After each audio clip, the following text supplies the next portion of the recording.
పెళ్ళైనా పండగైనా వేడుక ఏదైనా పట్టు చీరల ప్రత్యేక వేదిక వారాహి సిల్క్స్. నమస్తే రమ్మగారు. నమస్తే జయ. మంచి కథ చెప్పుకుందామండి. జింక మంత్రం కథ చెప్తాం. ఓకే, బాగుంది కదా పేరు. పూర్వం ఒక పల్లెటూరులో ఒక బద్దకస్తుడు ఒక ఆయన ఉండేవాడు. ఏ పని చేసినా బాగా డబ్బులు వచ్చేవి కాదు.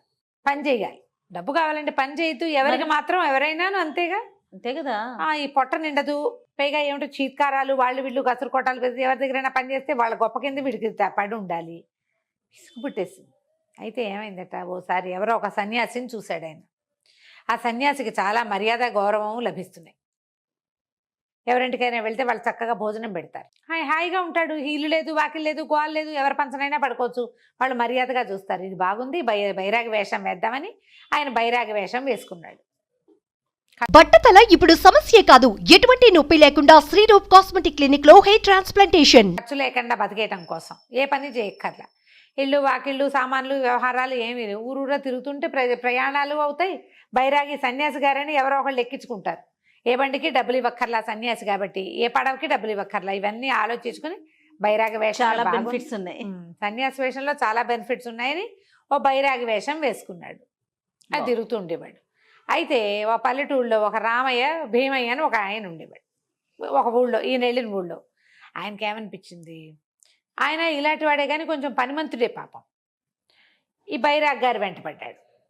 బాబు, మీ శిష్యుడిగా చేర్చుకోండి నన్ను, నాకు ఎవరైనా సన్యాసులకి వాళ్ళకి సేవ చేసుకోవాలని ఉంది అని బాగా అడిగాడు. మంత్రోపదేశం చెయ్యండి, మీ వెనకాల ఉంచుకోండి, నేను మీకు సాయం ఉంటాను, మీ సామాన్లు మోస్తాను, మీరు ఎక్కడికి వెళ్తే అక్కడికి వస్తాను, నాకేం ఇల్లు వాకిలి లేదు, పెళ్ళాం పిల్లలు లేరు, మీతో ఉంటా మీతో ఉంటా మీతో ఉంటా అంటే ఆ బైరాగ్ గారు అంటే, వీటెక్కడ పీడరా బాబు, నాకు నేనేదో ప్రశాంతంగా హాయిగా కులాసాగా కడుపు నింపుకుందామంటే మళ్ళీ వీడున్నాడు కదా, తా దూరకంతలేదు, మెడకో డోల్ లాగా.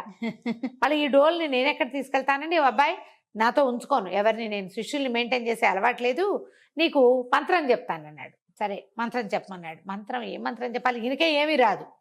దూరంగా చూస్తే ఇది కొంచెం అడవి ప్రాంతం, ఆ ఊరు నుంచి ఈ ఊరికి వెళ్ళే దారి అనమాట.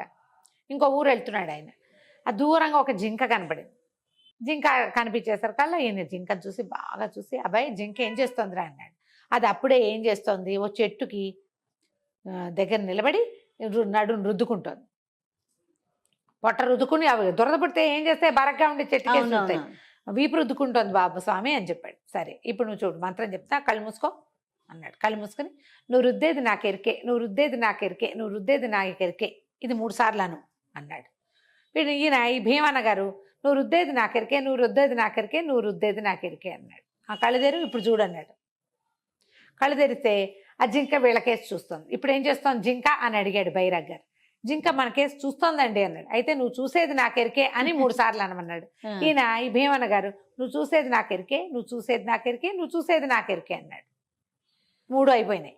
అక్కడి నుంచి మళ్ళీ చూస్తే ఈసారి వెళ్ళిపోతాను, జింక వెళ్ళిపోతాను స్వామి అన్నాడు. సరే నువ్వు పోయేది నాకెరికే అని అనమన్నాడు. నువ్వు పోయేది నాకెరికే, నువ్వు పోయేది నాకెరికే, నువ్వు పోయేది నాకెరికే 3 సార్లు. 3 మంత్రాలు, ఒక్కటి 3 సార్లు అనాలి. దీన్ని అట్లా జపిస్తూ ఉండు, నీకు సిద్ధి లభిస్తుంది, బాగుంది, నీ జీవితం అత్యున్నత స్థాయికి వెళ్ళిపోతుందని చెప్పాడు. ఆయన దాన్ని ఆయన పోయాడు. ఈయన పాపం జపం చేసుకుంటూ ఉండేవాడు. నువ్వు రుద్దేది నాకెరికే, నువ్వు రుద్దేది నాకెరికే, నువ్వు రుద్దేది నాకెరికే. అక్కడి నుంచి నువ్వు చూసేది, నువ్వు చూసి నువ్వు పోయేది. 9 మంత్రాలు కదా, 9 వాక్యాలు. అవే 9 వాక్యాలు మళ్ళీ మళ్ళీ మళ్ళీ మళ్ళీ రటన చేసుకుంటూ ఉండేవాడు. ఎవరైనా పిలిచి అన్నం పెడితే తినేవాడు, కానీ జపం మాత్రం చేసుకునేవాడు. సరే ఏమైంది, ఒకనాడు ఇది చిన్న ఊరు కదా, పక్కన పెద్ద నగరం ఉంది, వీళ్ళ రాజ్యం అదే అనమాట. నగరాలకు చుట్టుపక్కల ఉన్న పల్లెల్లో వీళ్ళు ఉన్నారు. నగరానికి వెళ్ళాడు. ఊరికే ఆ నగరానికి ఒక రాజుగారు ఉన్నాడు. ఆయనకి 50-60 ఏళ్ళు వచ్చేదాకా సంతానం కలగల. ఆయనకు ఒక కుర్ర మంత్రి ఉన్నాడు, ఓ 50 ఏళ్ళ వాడు, ఈయనకంటే 10-12 ఏళ్ళు చిన్నవాడు.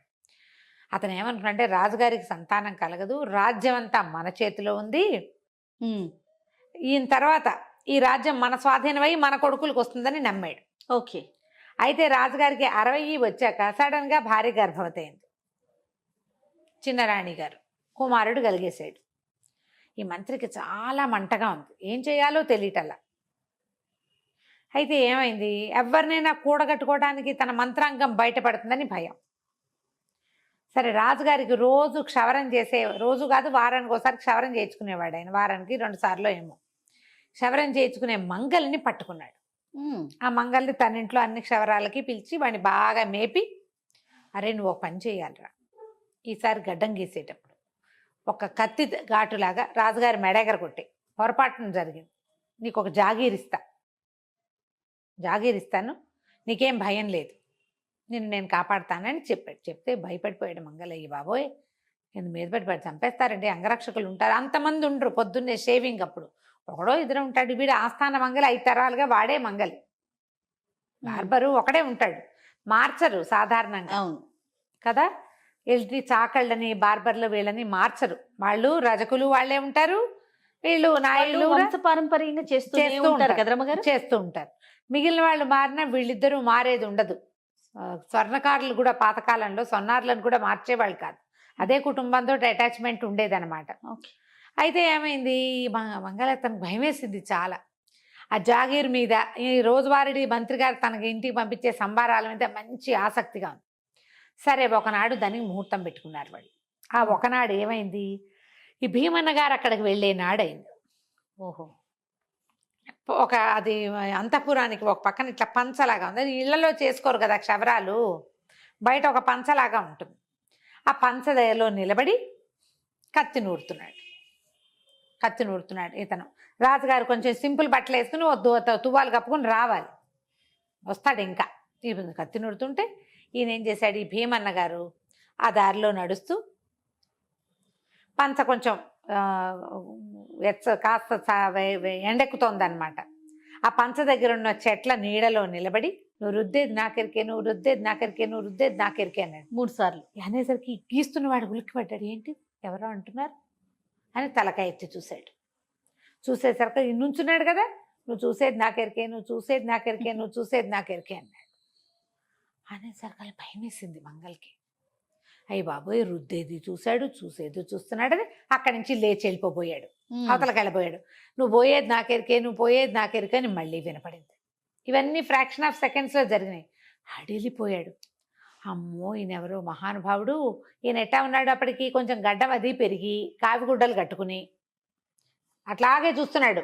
ఈయన చూటల్లా నిజానికి ఈయన ఏమిటి తదేక దీక్షతోటి మంత్రం చదివేటప్పుడు ఏముంది, మనం చుట్టూతా చూసేది ఉండదు, మంత్రం మీదే ఉంటుంది. మన అవునవును. కళ్ళు చూస్తున్నాయి, కానీ ఆయన చూస్తున్నాడో లేదో వీడికి తెలియదు, చూస్తున్నాడని నమ్మాడు. హడిలిపోయి పరిగెత్తేసరికి వీడు పరుగు మొదలు పెట్టేసరికి రాజుగారు ఆ పంచ లోపలలో నుంచి, పంచగుమ్మంలో నుంచి లోపలికి వచ్చాడు, పంచవైపు ఈ వరండాలోకి వచ్చాడు. వచ్చేసరికల్లా ఆ మంగలి కత్తి పొది పుచ్చుకొని పరిగెత్తేస్తున్నాడు. అరే ఎక్కడికి రా పరిగెడుతున్నావు, గడ్డం చేయకుండా పారిపోతున్నాడు, పట్టుకోండి రా అన్నాడు. అక్కడ ఇక్కడ ఉన్న సైనికులు పొద్దున్నే తీరి అందరూ తాపీగా ఉంటారు. రాజుగారు కేకలు పెట్టేసరికి వాళ్ళు పరిగెత్తుకుంటూ వెళ్ళి ఆ మంగల్ని పట్టుకొచ్చారు. రాజుగారు అంటే ఏమిరా చేయకుండా పారిపోతున్నావు అంటే, బాబు నేను ఈ తప్పు చేయనండి, క్షమించండి, నన్ను తప్పేంట్రా, నువ్వు రోజువారీ చేసేదే కదా ఇది అనేసరికి, బాబోయ్ నన్ను క్షమించండి నాయన, నేను ఇంకెప్పుడు ఇలాంటి పనికి ఒప్పుకోను, వెధవాసి పడ్డాను. వాడికి రాజుగారు తను ఏం అడుగుతున్నాడో అర్థం కాల. ఆ ముందు మంత్రం తాలూకు వ్యవహారం మీదే హడిలిపోయి ఉన్నాడు. మనం భయపడితే ఏం మాట్లాడుతున్నామో తెలీదు, అవతల వాళ్ళు ఏం చెప్తున్నారో మనం అర్థం చేసుకోదు. ఈ కంగారులో వీడు కాస్త విషయం చెప్పేశాడు. మిమ్మల్ని చంపేస్తే నాకు జాగీరిస్తానన్నారండి, రాజద్రోహానికి పాల్పడేవాడిని. ఈ లోపల ఈ కేకలు అరుపులు, ఈ సైనికులు పరిగెత్తడాలతో జనాలు చాలా మంది చేరేసరికలు రాజుగారి వీళ్ళు వచ్చారు, మన అంగరక్షకులు, వీడిని రెక్కలెక్క తీసి నుంచోబెట్టారు. నిజం చెప్పు ఏం జరిగింది ఏంటంటే, మంత్రి గారు నాకు ఎన్నో బహుమతులు ఇచ్చాడు, ఎన్నో సంబారాలు మా ఇంటికి పంపించాడు, ఇవాళ మీ పీకొత్తరించేస్తే నాకు జాగీరిస్తానన్నాడు, నన్ను క్షమించండి, ఆయన ఎవరో మహానుభావుడు ఇక్కడ నిలబడి మంత్రాలు చదివి నన్ను రాజద్రోహం చేయనివ్వకుండా ఆపాడు అన్నాడు. అనేసరికల్లా ఎవరు మహానుభావుడు అంటే, ఆ చేరిన గుంపులో అయితే ఈయన కూడా వెళ్ళిపోతున్నాడు భయమయ్య గారు. ఓకే. ముందుకు వచ్చి ఈ మహానుభావుడేనండి అనేసరికల్లా ఆయన పట్టుకొచ్చారు. బాబు మీరు వాళ్ళు నన్ను రక్షించారు, లేకపోతే మంగళవాడు నన్ను చంపేసంటే, మంగళవాడెవడు మీరెవరు అన్నాడు ఆయన. ఆ భీమన్నకి ఇదేం పట్టలేదు. అక్కడి నుంచి అంగరక్షకులు పరిగెత్తుకుంటూ వెళ్ళి మంత్రి గారి పెడరెక్కలు విరిచి పట్టుకొచ్చారు. 2 దెబ్బలు కొట్టేసరికి ఆయన నన్ను క్షమించండి, నేను మిమ్మల్ని చంపేద్దాం అనుకున్నానని బయటకు వచ్చాడు. ఇంతకీ ఈ కథ అంతా ఎట్లా బయటపడింది, ఆ భీమన్న గారి జింక మంత్రం వల్ల. జింక మంత్రమే అది, అంతే. ఆయన పిలుచుకొచ్చారు. బాబు ఏంటంటే, నాకెవరో గురుగారు మంత్రం ఇచ్చారు, నేను ఆ మంత్రం పునశ్చరణ చేసుకుంటున్నాను, అంతేగాని ఇక్కడ జరిగిందేమీ నేను చూడలేదంటే, కానీ అతని వల్లే ఈ ప్రమాదం తప్పింది రాజుకి. అక్కడి నుంచి మంత్రి గారిని ఏమో తీసిపోయి జైల్లో పడేసి, ఈ జింక మంత్రం చదివిన భీమన్న గారిని, బాబు ప్రభుత్వంలో ఒక మంచి ఉద్యోగం ఇస్తాం, హాయిగా ఇక్కడ ఉండండి, చక్కగా పెళ్లి చేసుకుని పిల్లల్ని అందరు కానీ ఆయనకి రాజ్యంలో మంచి సముచితమైన స్థానం ఇచ్చి, ఆయన వల్లే రాజుగారి బతుకు బయటపడింది, బతుకు బాగుపడింది, లేకపోతే అదే. చచ్చిపోయేవాడు కదా. అదేలే. ఆయన చక్కగా ఉంచుకున్నారు. మంత్రోపదేశం వల్లే నాకు ఇంత మంచిది వచ్చిందని ఆయన నమ్మాడు. నమ్మకంతో చేస్తే ఏదైనా కూడా నువ్వు రామా అన్నా ఫలిస్తుంది, రావా అన్నా కూడా ఫలిస్తుంది. గురువు మీద నమ్మకం ఉండాలి ఒకటి, మంత్రం మీద నమ్మకం ఉండాలి రెండోది. ఈ రెండు ఉంటే ఏది ఏదైనా చేసినా ఫలితం ఫలిస్తుంది. ఉంటుంది. కథ కంచికి మనం ఇంటికి. బాగుంది రమ్మగారు. నమస్తే. నమస్తే.